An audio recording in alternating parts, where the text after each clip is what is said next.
오늘은 생명의 삶 29일차 본문을 가지고 자족하는 마음이 세상의 유혹을 이깁니다 라는 제목으로 말씀 증거하도록 하겠습니다. 우리가 지금 계속해서 바라보고 있는 이 디모데 전서와 디모데 후서 그리고 디도서는 소위 목회서신이라고 불리우는 성경입니다. 그런데 이 목회서신이라고 하는 말은 성경이 성경으로서 인정받을 때부터 사용된 것이 아니라 후대에 이 성경들을 어떻게 우리가 더 잘 이해할 수 있을까라고 하는 부분에서 목회를 위한 서신이다라는 부분으로 이 디모데 전서와 그리고 디모데 후서 그리고 디도서를 묶어서 목회서신이라고 불리우기 시작하였습니다.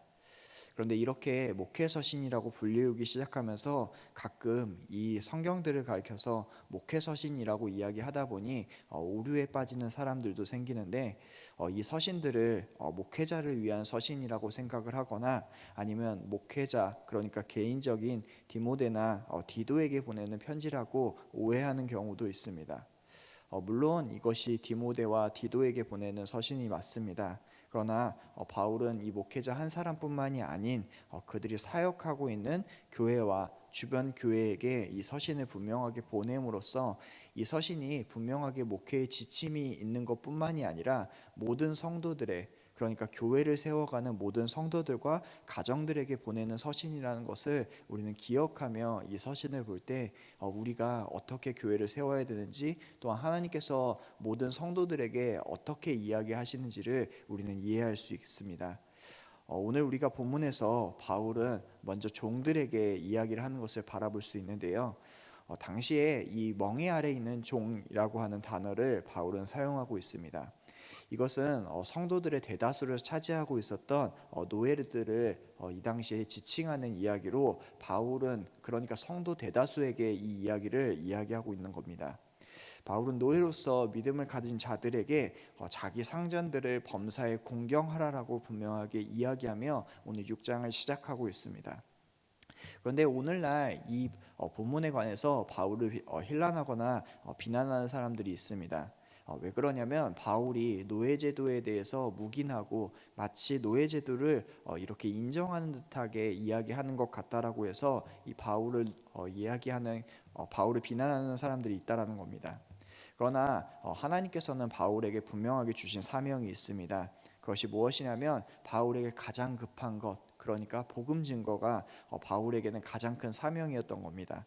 그렇기 때문에 바울은 자기 서신에 대해서 노예제도에 대해서 폐지를 하거나 이러한 것에 대해서 먼저 이야기하기보다는 지금 가장 급한 것 그러니까 복음의 제시와 복음의 전파가 가장 중요하기 때문에 이 서신에서 그것들이 강조된 것이지 바울이 이 노예제도의 폐지에 대해서 반대하거나 아니면 그것을 묵인했다라는 것은 잘못된 사상이라는 것을 우리는 기억해야 됩니다. 그리고 바울의 편지들을 계속해서 읽어보면 이 바울 서신 전체에서 바울은 사회제도의 개혁에 대해서 분명하게 이야기를 하고 있습니다. 그러나 바울은 사회개혁의 분명한 사명을 자신이 감당하고 있다라고 이야기하는 것이 아니라 이 서신들을 받고 있는 모든 성도들 그러니까 복음으로 변화된 빛의 사람들과 소금의 삶을 살아가고 있는 새 사람들의 몫이라고 분명하게 이야기를 하면서 자신의 사명을 감당하며 그 모든 해당되는 노예들 그러니까 모든 대다수의 성도들에게 이 편지를 보내면서 너희가 이 명예 있는 종들로서 분명하게 상전을 공경하라라고 이야기를 하고 있다라는 것이죠. 특히나 이 본문이 등장하게 된 이유는 어제 우리가 살펴보았던 이 5장의 말머리와도 분명하게 연관이 되어져 있습니다. 5장 말머리에는 분명히 죄도 분명히 드러나고 행함도 분명히 드러난다라는 말씀으로 이 5장을 마치게 되는데요. 이 5장과 6장이 사실 우리의 생각에는 5장이 끝이 나고 6장이 시작된다라고 생각이 될 수 있겠지만 사실 이것은 하나의 편지입니다. 그러니까 이 앞의 내용과 뒤의 내용이 계속해서 연결된다라는 것이죠.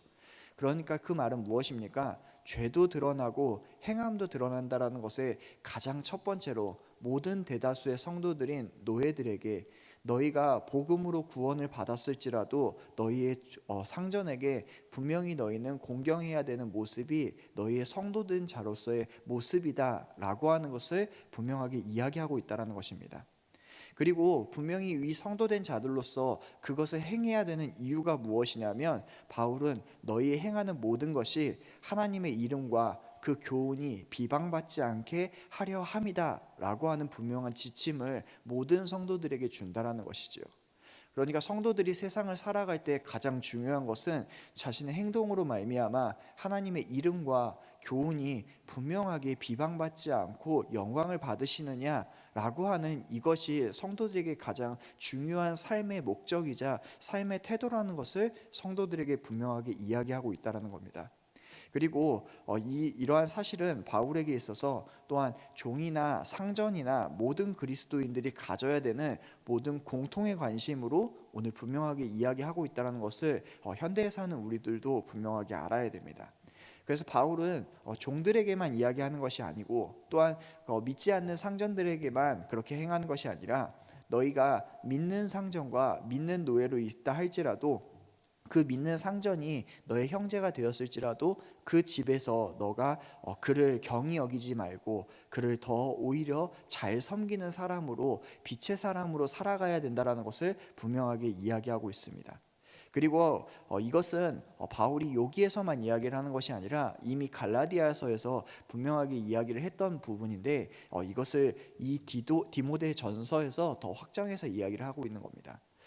바울은 갈라디아서에서 분명하게 그리스도인의 자유에 대해서 이야기하며 갈라디아서 5장에서 그리스도의 자유가 무엇인지에 대해서 이야기를 합니다. 그런데 이 갈라디아서 5장에서 그리스도인의 자유에 대해서 계속해서 이야기를 할 때 가장 여기에서 핵심으로 두는 단어가, 너희는 그 자유를 얻었기 때문에 이제는 육체를 기회로 삼지 말고 오직 사랑으로 서로에게 종노릇을 하라라고 분명하게 이야기하고 있습니다. 그러니까 성도된 자들은, 그러니까 그리스도의 자녀된 자들은 서로 육체의 기회를 삼지 않고 나중에는 그 사랑으로 말미암아 서로의 종노릇을 하는 것이 그리스도인의 분명한 목적이고 삶이다라는 것을 바울이 이미 증거하였다라는 것이죠. 그리고 그 사랑의 노예가 되어서 서로 섬겨주는 것이 오히려 섬기고 공경함으로 말미암아 하나님의 이름과 교훈이 빛이 난다라는 것을 분명하게 목회자와 모든 성도들에게 이야기하며, 이것이 성도의 삶으로서 가장 중요한 삶이라는 것을 우리에게 알려주었습니다. 그리고 이것과 반대되는 사람을 바울은 연이어서 이야기합니다. 그것이 무엇이냐면 바로 다른 교훈을 가지고 사는 자들, 즉 거짓 교사들을 가리켜서 오늘 그와 반대되는 삶을 사는 사람이라고 이야기하는 겁니다. 특히나 바울은 이 디모데전서에서 무려 4번에 걸쳐서 이단에 대해서 이야기합니다. 우리가 지금까지 살펴본 바로는 2번에 대해서 이단에 대해서 경고를 하였는데, 앞으로 연결돼 6장에서만 2번이나 더 이단에 대해서 교훈을 합니다. 디모데에게 바울이, 그리고 또한 교회에게 바울이 이단에 대해서 경고하는 이유는 이 교회가 가장 중요한 가르침, 그러니까 이 복음이 흔들리지 않게 하기 위해서 첫 번째로 이것을 강조함이고, 두 번째로는 이 거짓 교사와 성도들이 분명하게 싸움이 있다라는, 그 영적인 싸움이 이 세상을 살아가는 모든 성도들에게 있다라는 것을 알려주기 위함이며, 세 번째로는 모든 성도들이 이단으로 갈 수 있다라는 것을 교훈하기 위해서 바울은 디모데 전서를 기록하며 모든 성도들에게 너희가 다른 교훈을 섬기지 말아야 된다라는, 그러니까 이 이단에 빠지지 말아야 될 것을 강력하게 이야기하고 있다라는 것입니다. 그러면서 이 바울은 너희가 어떻게 다른 교훈에 빠지게 되느냐라고 하는 그 원인을 오늘은 제시하고 있습니다.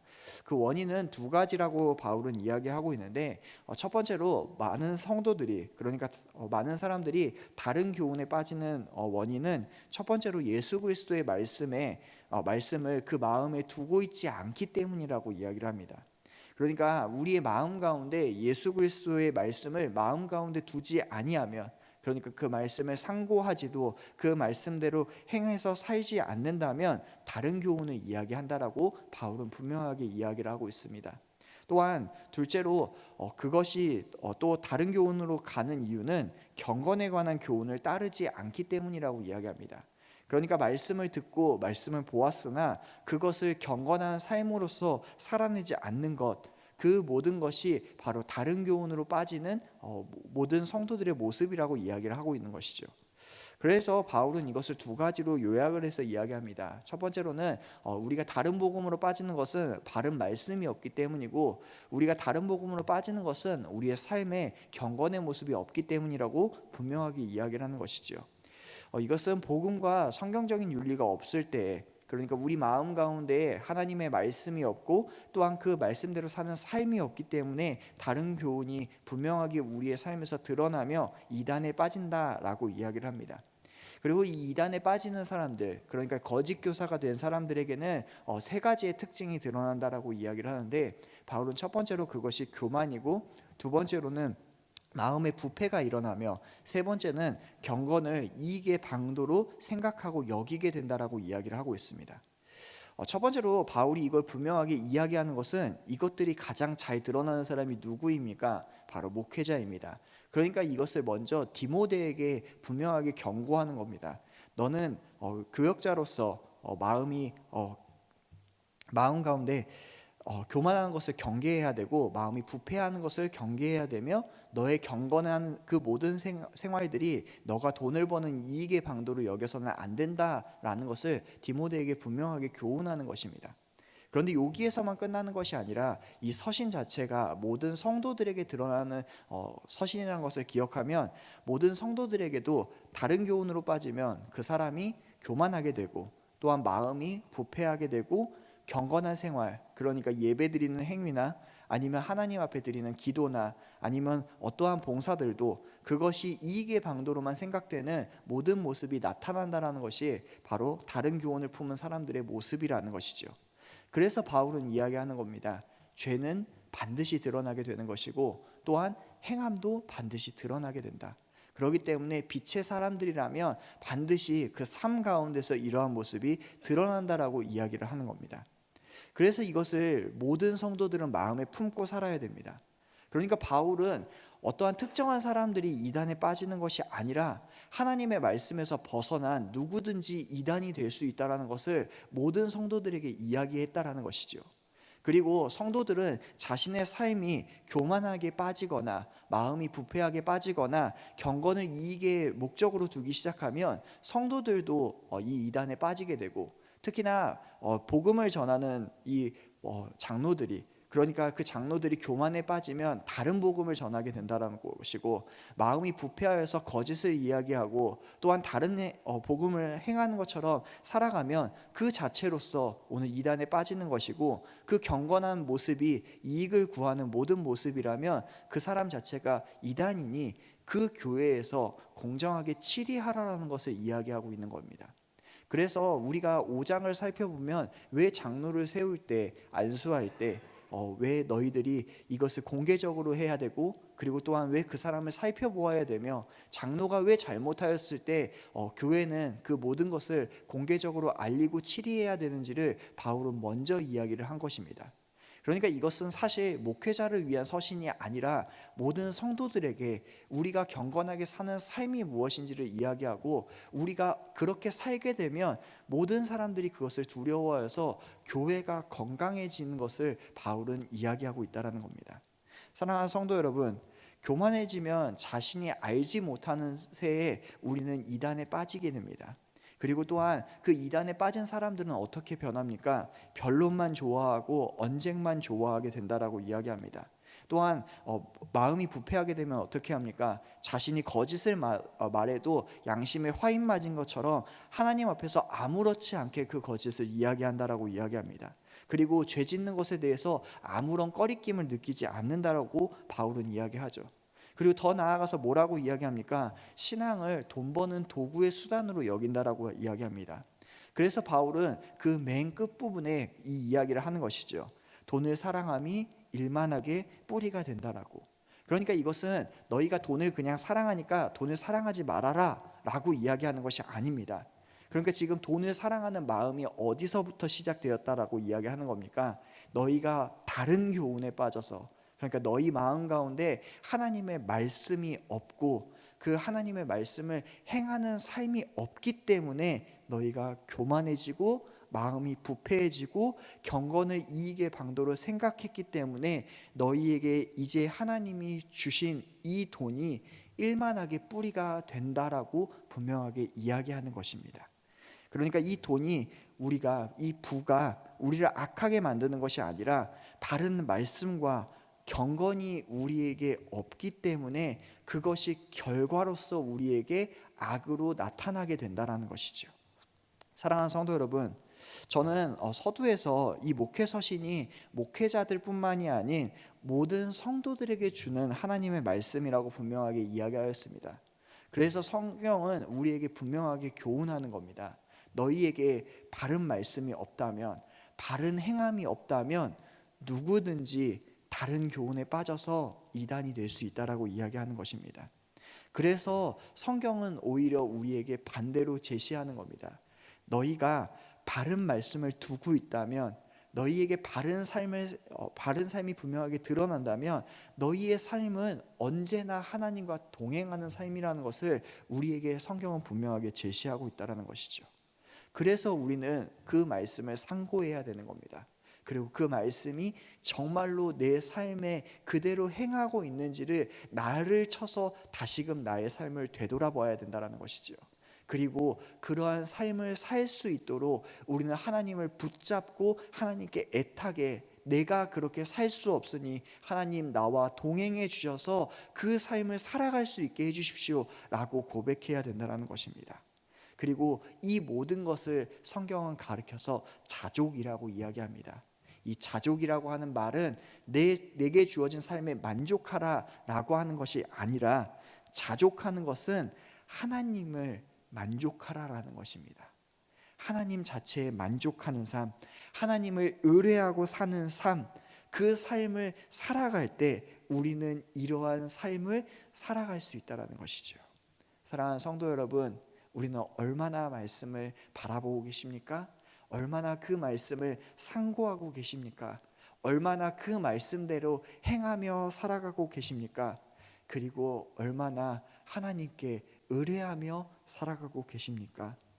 말씀과 이 경건의 삶에 집중하는 우리 귀한 광양교회 성도님들 되시길 간절하게 축원하겠습니다. 기도하겠습니다.